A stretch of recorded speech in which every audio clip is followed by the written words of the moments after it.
Aziz yurtdoshlar, aziz vatandoshlar, yosh iste'dodli shoirimiz Zuhriddin A'zamov tomonidan yozilgan she'r Ota-ona xotirasi.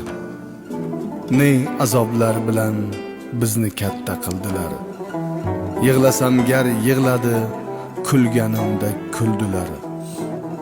Ota-onam biz uchun o'zi yemay boqdilar, doim o'ylab barchamiz ko'zidan yosh oqdilar.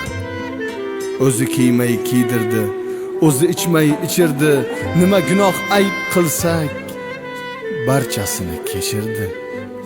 Maktabni ham tugatib katta bo'lib qolgandik, otamga dam oling deb qo'lidan ish olgandik.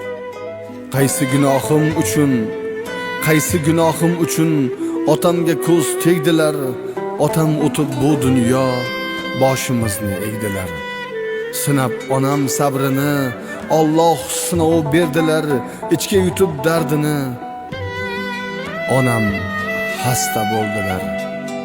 Oradan o'tib oylar, onam qazo qildilar, bu sinovli dunyo ham bag'rimizni tildilar.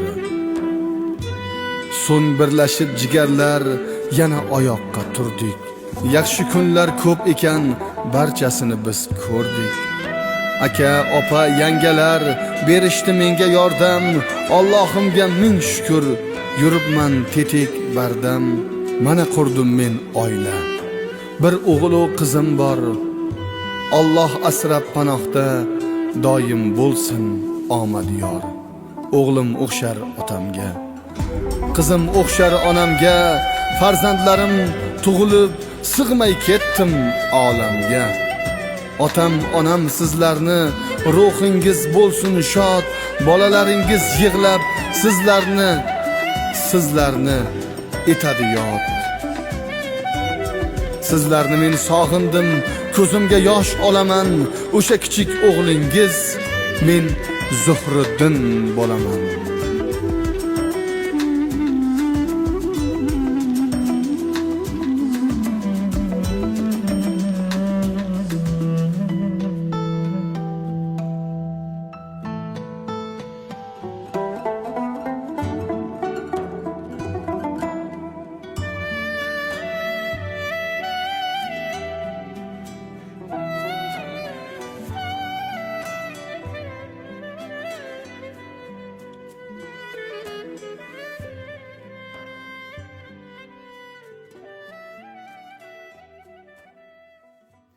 She'rni Elamon Og'onib o'qidi.